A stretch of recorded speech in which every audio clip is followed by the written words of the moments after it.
Hi guys, welcome back to another episode of Get Wedding Ready with me, Wura Manola.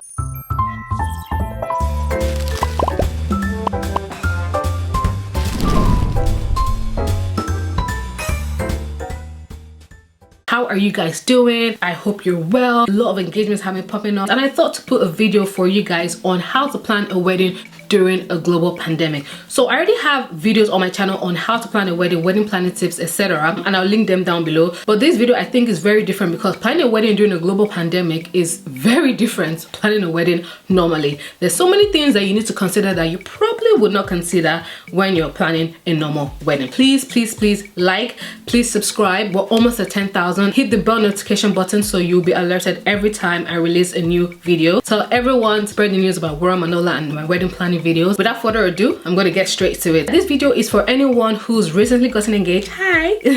Anyone who's postponed their wedding. Hi. Anyone who's still going ahead with the wedding. Great. Just every bride out there, and I just wanted to spread some love as well. So let's get straight into it. I'm going to give you 10 tips on how to plan a wedding during a global pandemic. So the first thing I'm going to start with is your wedding date. For those of you who've freshly gotten engaged, congratulations. Depending on how soon and how much part of the wedding matters to you. If you want to get married really soon, you don't really care for a big wedding, you always wanted an intimate wedding, then by all means, if you want to save a little bit of money and have the wedding of your dreams, then you can push it to next year. One thing to bear in mind is a lot of 2020 brides have moved their weddings to 2021. There's only 52 Saturdays in 2021, so you might have the wedding during the week, or if by all means you want the Saturday wedding, then you're looking at 2022. For those of you who've postponed your wedding, just wait for more government information. The next thing I'm going to talk about is your venue.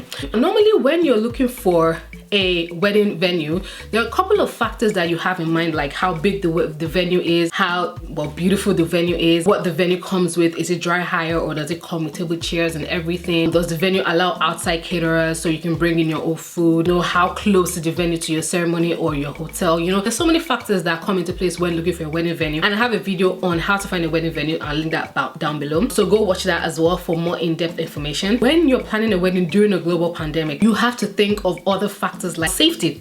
What safety measures are these hotels putting in place to make sure that your guests are safe at your wedding? So these are questions that when you approach your venue, apart from when is your availability, what is your capacity, do you allow outside catering, etc., all the questions that you already have. Ask about their safety measures and precautions that they're going to put in place. Ask about their staff. And those of you who already have a venue, you can still ask these questions to your venue to make sure that you get them thinking about it and you get a response to make sure that you're at ease. Because obviously when your guests start asking you questions, you can say, right, the venue is doing this, we plan to do this, we plan to do that, so you put your guests at ease. Your venue should be working with government guidelines, so safety is the absolutely paramount right now. The next thing we're going to talk about, the third thing when planning a wedding during a global pandemic, is your wedding budget. Your budget has to be flexible when planning a wedding during a global pandemic because things might change and you want to make sure you accommodate that change. So the first thing is your budget should be flexible because you might actually cut your numbers and that can save you money, and your budget turns out to be cheaper and that saves you money. The other thing that can happen is you might need to add elements to your wedding, especially if it's a bigger wedding. From a safety perspective, are you going to get face masks for all suppliers? Are you going to have more like security staff to make sure that people are adhering to social distancing? Are you going to have a health and safety team or health and safety team or guideline person that's going to help you make sure that there's health and safety at your wedding? Hi guys, one important thing that I really wanted to put in here that I didn't put in when I was recording is to factor in cost of COVID tests for your vendors or some of your guests, if you're going to be paying for that, as seen as they're coming for your wedding, or rapid testing, for example, if you need to get quick test turnaround, because obviously you need to get the test a few days before your wedding. So that's another cost that I really wanted to put in here so that you are aware of it.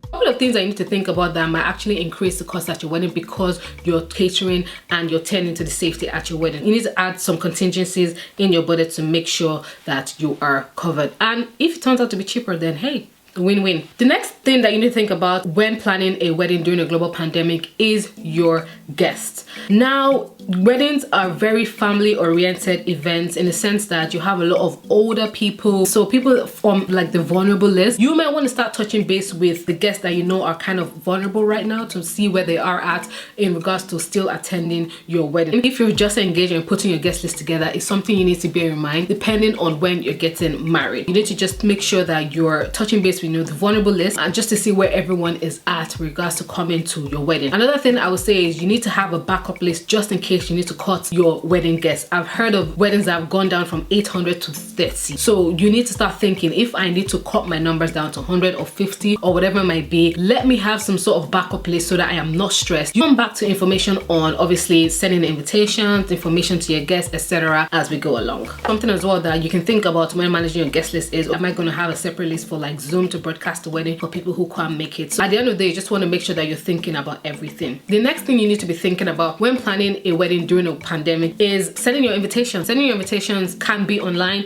Right now, you don't really need to send paper invitations because you're going to be sending updated information, and that's the beauty of sending paperless invitation in the sense that you can send updates as well. So that's something to think about. Another thing as well is you should have a wedding website. A lot of people say they don't need a wedding website, but more than ever right now when planning a wedding during a global pandemic, please get a website. Have an FAQ section on your website where you have questions that guests might be coming to you. Ask like, is your wedding still going ahead? When is it? Where is it? What safety precautions are you going to put in place for your wedding? Different questions that people might be asking. More government guidelines are released, the more you see people saying, oh, have you seen that? What are you doing? And you can just direct them to the website, so you're not having the same conversation over and over again. Also on your wedding invitation, again, because of the pandemic, a lot of people are having weddings on Zoom right now in the sense that they're broadcasting it on Zoom. If that's the case, make sure to put all the information on the invitation. So you might want to have a separate invitation for those that are going to be online. Send all the information you can. If you have the link and the password and everything, send that. For those who are going to be in person, then you send the information. They don't need to have the Zoom meeting for that. The next thing to think about when planning a wedding during a global pandemic is the format of your wedding. Usually there's standard formats of wedding in the sense that you have X amount of guests, you have this itinerary plan, it's probably destination wedding, you have all this entertainment plan, you have photo bit, dance floor, everyone is touching and hugging. Right now, because of the pandemic and everything going on, the format of your wedding will have to change. So for example, you need to think, my wedding might have to be shorter in the sense that we don't want to keep so many people all day in the same space, or it might have to be, you know, smaller guests. So you have to go from, as I said, a couple that have changed their wedding from 800 to, you know, 30. Your wedding, again, everything that has to come together. Like if you're having a destination wedding, you might actually think, oh, do I just bring that back home? You might have to think about that. You have to think about like how many people are going to be on the table. Do I sit family members or people in the same household on the table? So the format of your wedding will have to change, and I think it's so important for you to be flexible. You need to be open-minded, because if you're not, it's going to breed disappointment. For example, if your wedding comes around and you have to call guest list and you're not having the big wedding you wanted because you've not been flexible and open-minded, that might really beat you down. So just make sure that you're open-minded and flexible to your wedding format changing, and be okay with it, because regardless, you're going to have a beautiful wedding. The next thing you need to consider when planning a wedding during a global pandemic is to get a wedding planner. So some people say, oh, I can plan a wedding myself, oh, I can do this, blah blah blah. This more than ever is a time for you to get a wedding planner, because wedding planners, number one, not only take stress off you, they have wealth of experience in the industry, so they know what vendors work and what vendors don't work. They know what venues would work, rather than you going to visit all the venues. They probably have all the information on the venues already. The wedding planner help you by saving time, saving stress, and also help you to not make mistakes. So wedding planners are really, really valuable, and more than ever during this pandemic, you need someone who can act quickly on their toes, someone who's not emotionally invested because you are, someone who can make decisions, someone who can follow government guidelines and work with the venue and get everything sorted. So if you weren't planning on having a wedding planner, I would say yes, make sure you get out there and look for a planner. Even if your wedding is going to be smaller, like 30 guests and on Zoom, you still need a wedding planner to put it together, because you need to make sure that safety is a paramount, social distancing and whatever that needs to be in play at your wedding is adhered to, and someone is making sure that that happens. Because if you plan your wedding, who's going to do that? You know, make sure you do get a wedding planner. And speaking of wedding planner, now I am a wedding planner, so please contact me at wura@manolalocks.com if you are recently engaged, or if you don't have a planner, I'll be more than happy to help you. When planning a wedding during a global pandemic, the next thing you need to be thinking about is your wedding vendors. In my videos about wedding planning, I always talk about your essential vendors, like your photographer, your videographer, your caterers, your makeup artist, your hairstylist, your dressmaker, your cake maker. Like, they're just a couple of vendors that without these vendors, your wedding would not be able to obviously hold. But well, you will still have most of these vendors. You might not have all. For example, are you going to have photo booth at your wedding? Because obviously people will be crammed in a photo booth, whereas people can socially distantly take pictures. So there's a couple of vendors that you might not have at your wedding just because of everything that's going on. But one thing I don't want to point out is with all these vendors that you're choosing, more than ever, you need to make sure that these vendors are experienced, and you also need to make sure that these vendors can be flexible. For example, if you had an 800 guest wedding and you're moving that to 30, so choose vendors that are flexible in their approach, in the sense that they can do almost everything regarding obviously switching it up. Last thing you want to do is choose vendors that you might have to change if you had to change, and that's a conversation you have to your vendors, like, okay, I'm booking you now for this wedding, but if we had to change this, what is your approach? Ask them that question. Another thing on vendors that I'm just going to quickly point out is your contracts. You need to make sure that every vendor, it's 2020, you need contracts. It's not word of mouth and it's not email. Everyone needs to have a contract. There's been situations whereby a lot of clients haven't been able to get deposits. It's gotten a little bit messy because there's not been a contract in place. So just make sure you have contracts in place with your wedding dates. If you postponed your wedding, make sure that you have your postponed date. You have a new contract for that. Another thing I do want to mention is go the step ahead and try and get some sort of clause in your contract, saying that, oh, if I was going to change the format of my wedding or change this in my wedding, what is this going to look like? Because at the end of the day, you want to make sure that if you change anything, it's still in line with the guidelines of obviously the vendor. If the person quoted you for a 2,000 wedding and having a 30 wedding, you need to make sure what's going to happen in that kind of situation. So yes, make sure you look at those scenarios when choosing your vendors. The next tip I have for you on planning a wedding during a global pandemic is your wedding plan. To really look at your wedding plans. Normally when you're going through your wedding, you have cake tasting, you have food tasting, you have your bridal shower, you have visiting your decor, your wedding planner, like you're moving out and about and you're meeting all these people. Now when you're planning a wedding during a global pandemic, especially in a high-risk country, you want to make sure that you're not going anywhere you don't have to go, first of all, and depending on the rules obviously with the gatherings, if you can do as much as you can virtually, then do that to minimize the physical contact. By all means, if you do need to visit a warehouse or visit someone for a consultation, then kind of make sure that, okay, is it going to be just me? Because if the person has an open consultation, like they're going to have 20 couples and they've booked you in at the same time, you might want to start thinking, just make sure that if you're meeting your vendors in person, that there's social distancing and it can be just you and them. Another thing I'm going to say on your wedding plans is try and have everything, a lot of things as virtual as possible, like cake tasting. They can send the cakes beforehand and actually label them. You taste it and you're talking to them on Zoom and they're explaining everything. Your wedding planners, you can always meet them via Zoom calls. You don't have to meet them in person. A lot of wedding planners should be having video calls anyways. Your decor person, you can virtually look at their warehouse and see what you're going to have, and then later on when a little things die down and you can go one-on-one, you can visit their warehouse. Your photographers and videographers, you can Zoom them, you can see them, and it's even a time for you to Zoom and video call vendors that you might not have thought about video calling, like your makeup artist and your hairstylist. You can video call them and they can see your structure of your face and say, okay, based on this, what you think. Have as many meetings as you can virtually, and if you are going to meet your vendors in person, make sure they're social distancing and make sure you adhere to safety guidelines. Also, your venue, when you are looking at venues, pictures are obviously never enough. You go to visit the venue to see if the space actually works. One thing you want to consider having is virtual site visits, where the venue takes you around virtually. You can go the extra mile and ask them, oh, can I video call you so I can see? I've done that to a couple of my clients, especially when I'm planning events in another country. It's well good that you send me a video. Can I FaceTime you and show me? Especially when like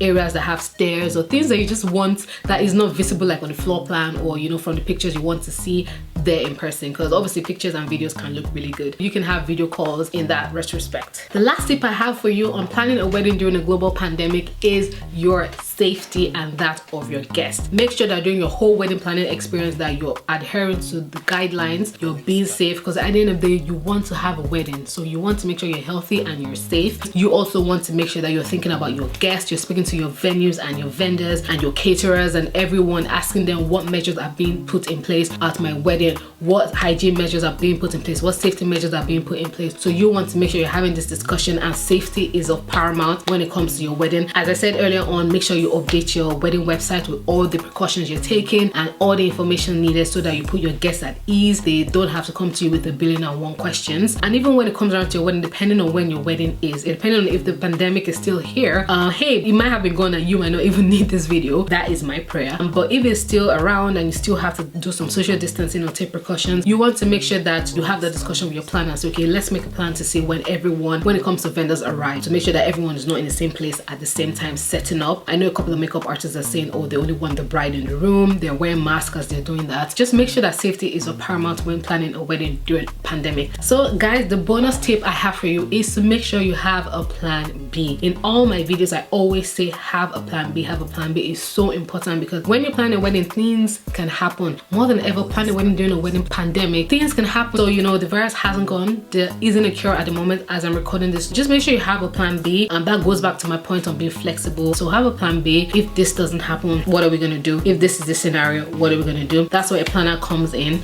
that can do that for you and present that to you. So guys, we've come to the end of this video. I hope this video was very useful for those of you who are planning a wedding currently during a global pandemic. Comment below on any tips you've come across or have helped you if you're planning a wedding, and the tip that I have not mentioned, please comment below so you can help another bride. Thank you so much. Don't forget to like, don't forget to subscribe. I'll see you guys in my next video.